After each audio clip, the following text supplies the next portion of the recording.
Welcome to the Adam Rothstein Hockey Podcast. This is your podcast for all things hockey. On this podcast, we talk about past history to the modern day and what you can do to grow the sport. I am your host, Adam Rothstein. All right, let's get to the show.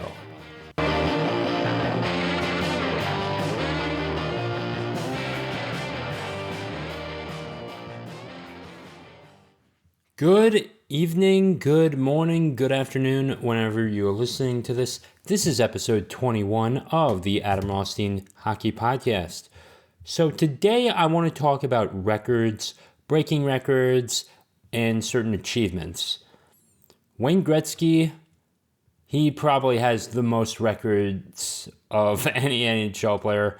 Most shorthanded goals, most goals in general, most points, most assists, most everything. There are a few exceptions, such as Stanley Cups, and had the Oilers all stayed together, it wouldn't have been fair. You would have had some exceptions back in the day, but yeah, that's a whole nother what if. Phil Kessel just got his 990th straight game, so congrats to Phil Kessel. He'll probably wind up at 1,000. Easy. And I hope he actually goes to 12 or 1,300. I want to see how far he can go, being the NHL's current Iron Man. And of course, Iron Man is a reference to Cal Ripken Jr. of the Baltimore Orioles, my baseball team. So, in terms of records, you're going to see many good things come about this year. Steven Stamkos is going to get his 500th goal. He's got 12 more to go, and he will be in the Hall of Fame easily because of that. Not even on his 2 Stanley Cups. Even if he had 500 goals, I'd still put him in as well. I'm going to go on to the, I believe Patrick Kane could definitely be the 50th highest point scorer of all time. That's definitely likely to happen. Hockey, yeah, so I'm going to look this up. Point total NHL best of all time. And Brett Hull, you're gonna have the 700 club, him and Ovi. Ovi's gonna get to 800 easily. He's gonna pass Gordie Howe. I don't know how much longer we're gonna have to wait for him to pass Wayne Gretzky, assuming he doesn't get injured. I think you're gonna see this in about 3-4 years, as well.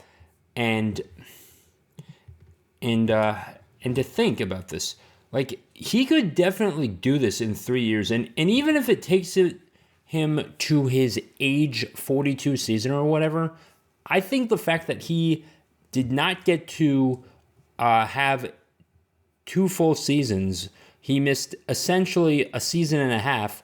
That's not including the injuries. That's the lockout and the shortened season because of the coronavirus.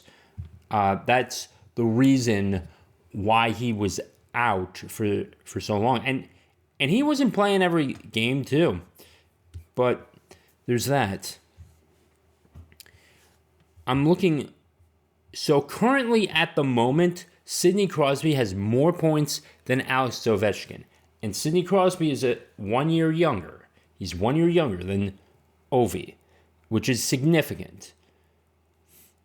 And as at the time of this recording, Sidney Crosby has tied Adam Oates for the most points of all time. He is the 18th, or he's tied. He because he's currently in the league, so I guess that's why they put him at 18. But he's the 18th highest point scorer of all time, tied with Adam Oates. And then Alex Ovechkin is right behind them. So the 18th spot has 2 players in there currently at the time of this recording. Alex Ovechkin has 1,416 points, and it looks very likely that Sidney Crosby is going to get to that 1,500 point mark even this year. It could still be out of range, but I think if he did it this season, it would be way more significant. He's likely going to pass Stan Mikita. He's likely going to pass, if it's not this season, he's going to pass Recchi, Thornton, and he's eventually going to pass Bork and Esposito as well. Steve Yzerman does not hold a candle to Crosby, in my opinion. He does not,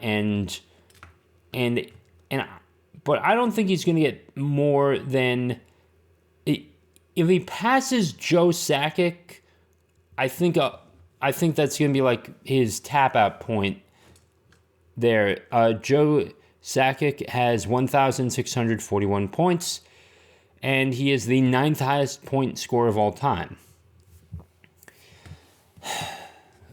And this isn't just about points as well. Franchise goals. Alex Ovechkin is set to break that one as well. And we'll look this up on Google as well, if he hasn't done so already.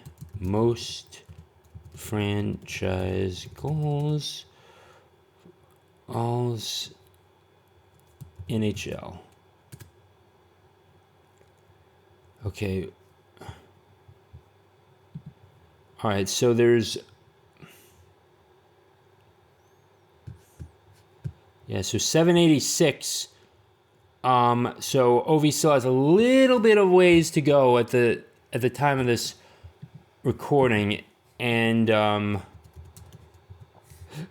Ovi is going to be in there for 2023. So he's got a total of 783, and Gordie Howe has scored 786 times for the Detroit Red Wings. We're going to see that record be broken this year. And I am so grateful I got to meet Alex Ovechkin. He is going to be and I think this is just is not quite as significant as him beating Gretzky in goals, but this is a very important first step. Alex Ovechkin is going to pass Gordie Howe.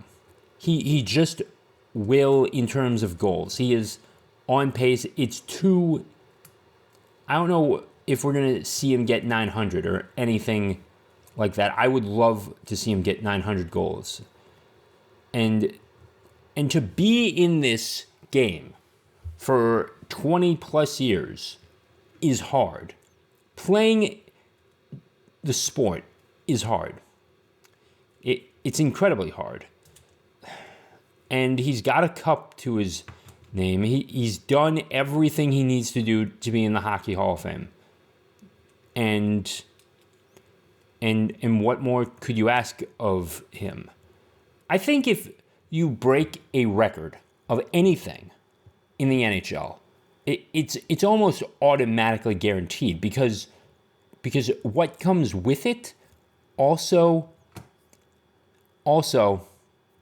is that you've demonstrated enough consistency to where the writers and the voters will vote you into the Hall of Fame. I mean, Lanny McDonald, let's take him. 500 goals, just over 500 assists, and just over 1,000 points. And he's not the best point scorer. He's got a Stanley Cup. He's got 500 goals. And he did what he needed to do to get into the Hockey Hall of Fame. And now, no one considers him to be the greatest, but I think that is a fair standard to set. And there's a lot less guys who've scored less. Madonna's scored in the 400s, but I think not the best record of all time, but a 500 goal scorer is kind of like a 500 home run hitter in baseball. And we will see 500 goal scorers again. Clearly, Stamkos is on his way. McDavid and Matthews, they're going to get there eventually as well. You're going to see so many as well. We're going to look up Mika Zibanejad real quickly. We're going to look him up. And now he's been in this league for about 12 years, and he's got 290 goals. This is going to be a tough one, and I also can't factor in where he was in, he still managed to score 41 goals in the 2019-20 season, and we had that sort of, not really there. But it took a lot out of the players' season. So I think even on that was good. He's played in 8 games. He's got 4 goals, but he's really coming into his own. It looks like he's going to get to his 300th goal. I don't know if he'll go into the Hockey Hall of Fame. If I had to say, if he just retired from hockey tomorrow, I would vote no. So to give you guys a little bit of a reference point here of where I put people in the Hall of Fame is like, I think I need 12 years of experience, okay? I need 12 years in the league minimum. You don't necessarily have to win a Stanley Cup. Marcel Dionne's one of the few that actually has that record. I'll talk about that in a moment. You don't need to necessarily win the cup. You just have to put up a minimum of 400 goals. Okay, maybe not 400 goals. How about give me 360 goals, and you got to give me at least 900 points. Or at least give me 900 points minimum. I think that's fair, especially because Lanny McDonald's in there with 1,000 points. I think 900 points is a fair cutoff point that we can determine. And once again, you don't necessarily have to win the Stanley Cup, but if it came down to that, and I'm on the voting committee, and you don't have a cup next to your name, I would vote against you every time, because the Stanley Cup is a part of hockey culture. It is a great determinant if you're a good hockey player. I mean, Marcel Dionne is an excellent hockey player playing for the Kings, and he did get railroaded by the Oilers back in the 80s, of course, and it is very hard to do. He doesn't have a cup, and he didn't play in one. So he's sort of like, I wouldn't even call him the Ken Griffey Jr. of hockey, because, or like something, because, or maybe I would because he did have a scoring title. He put up dominant numbers like Griffey. So in a way, he kind of is, because he also didn't get to play in his league championship. He didn't get to do that. So, I mean, that's one record. I think we're gonna see that again, but I think it's just gonna be so rare. Now the dance, your ticket to the big dance, or in this case the Stanley Cup, does determine that you've played well. And Ray Bourque, you take someone like Ray Bourque. I did a video on him, and you can go watch that now on Substack.com. I did a video on him, and he had to, prove himself. He was carrying his team. He was almost like the Bobby Orr of the 90s because he was scoring so many goals.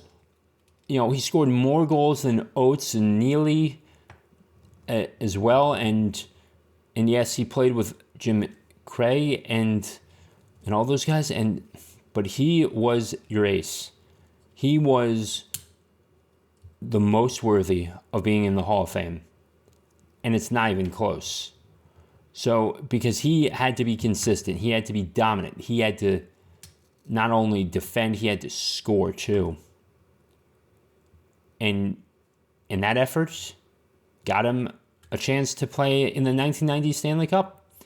And even though they lost to Messier and the Oilers, he still got to be in the Stanley Cup, which is, very hard for any player to do. And when you're on a team like the Toronto Maple Leafs, I'll tell you this. Yeah, you ain't going to the dance. You ain't.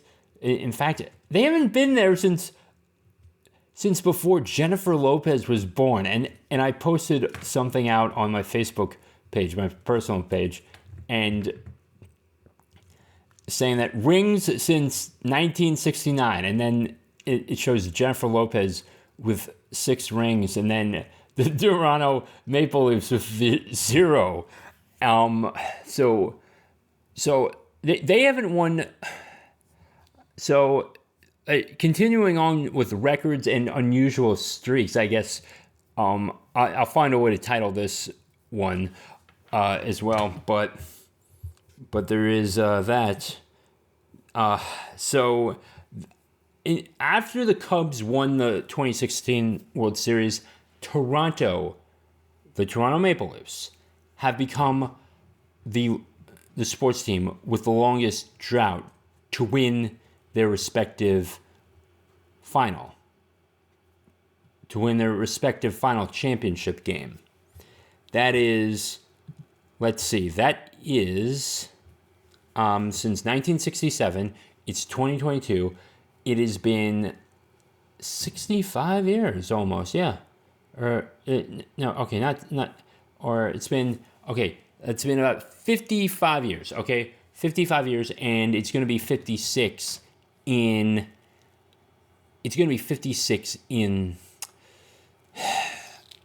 springtime or summer, depending on what we're going to count this as. I mean, Austin Matthews, I think he has a chance to win a Stanley Cup, but I don't want to see him be another Marcel Dion. It's not going to. I don't think that's good for hockey. I don't think it's good for hockey, baseball, football, basketball, when you have one of your biggest stars who can actually be considered the GOAT at times, and he doesn't make it to the big dance. Not even necessarily winning the Stanley Cup or World Series or whatever, just not making it. I mean, it's a shame, too. And you have 32 teams now. And yes, it's going to be a little harder to get in based on the alignment and all that stuff. And it would be even more understandable if there was a 40-team NHL, but that's besides the point. Austin Matthews may want to consider pulling a Ray Bourque move if he's still on the Leafs. And I think he should be looking to be traded. He should be looking to see what he can do when the contract's up. And I say he should go to Florida. I think he should go to Florida. He should go, if he wants to go a little down south, or he wants to go across, keep up north. I think Boston has a lot of potential to be to win another Stanley Cup. That's another option.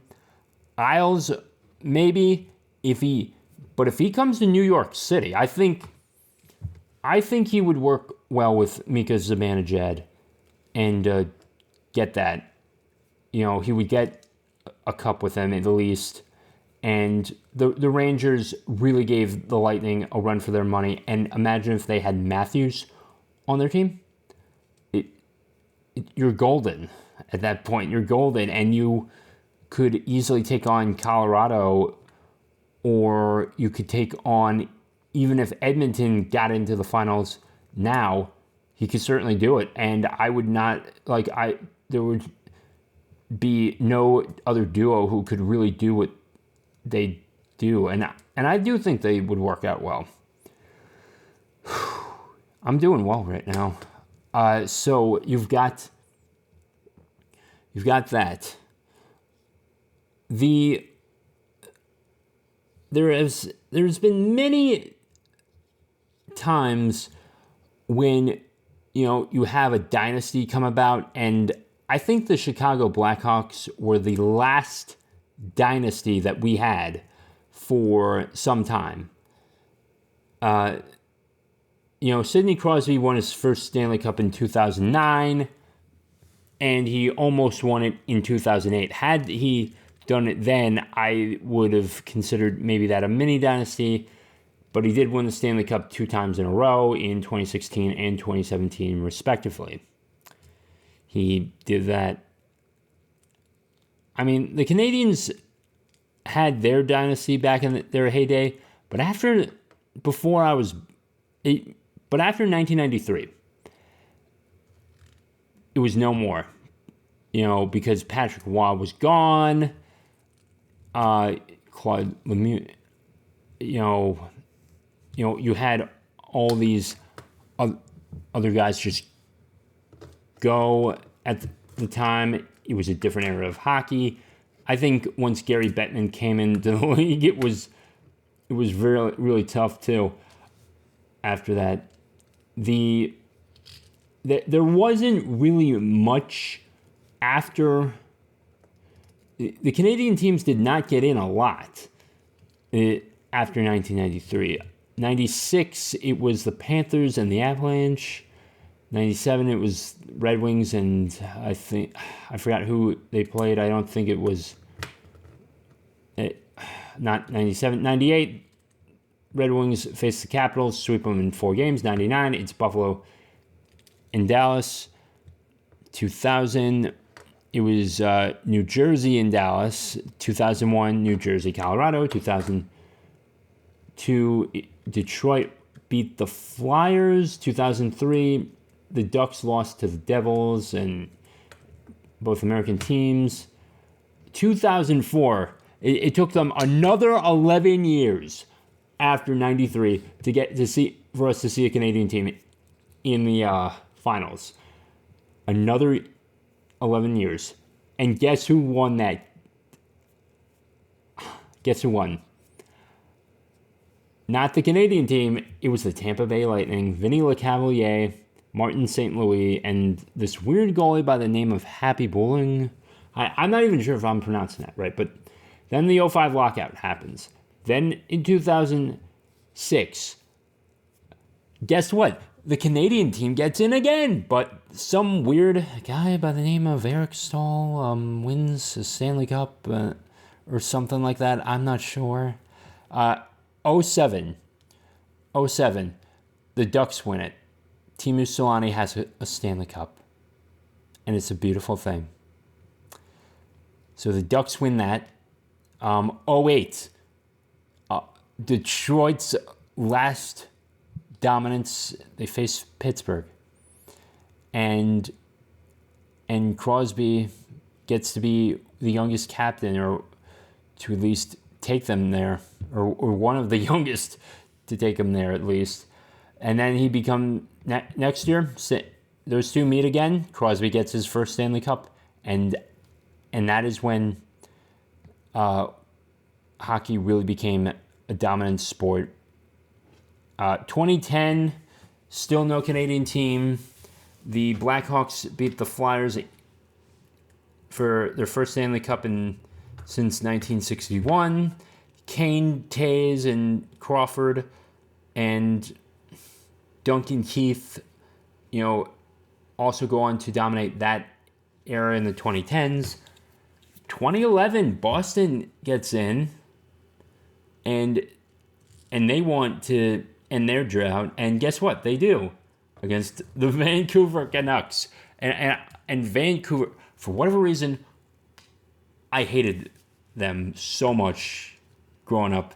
Like, I loved to hate them. I did not like Roberto Luongo or anything of the sort. Okay. Okay, and then of course I'm gonna continue on with this. And I don't know what I'm gonna do about a bonus episode, but I think I'm gonna end it. I'm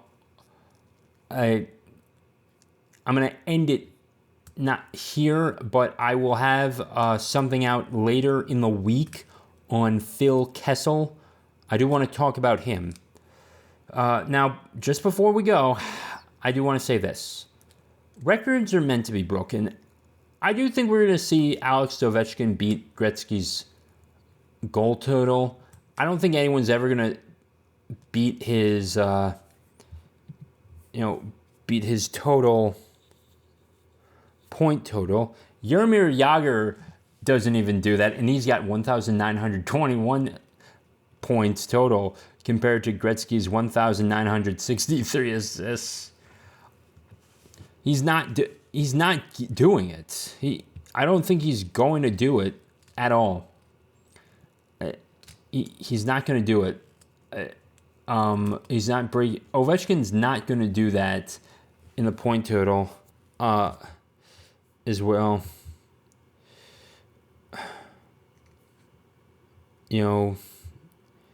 Those Ovechkin and Crosby are an interesting bunch, and their rivalry certainly helped grow the NHL from where it is today. Patrick Kane is going to get to 1,200 points, I believe. If I said 1,500, please disregard that. And then Evgeny Malkin will get there, and Kopitar will get there, and and maybe Eric Stahl gets to 1,200, but this game is hard. Remember that, and it will always be something memorable to watch when someone gets their 500th goal or their 1,000 point. Just remember, we probably will see more records broken, but I think this year is going to be the most significant. So let's watch for everything and anything. So with that being said, stay safe, stay great. I'll talk to you all in the next episode.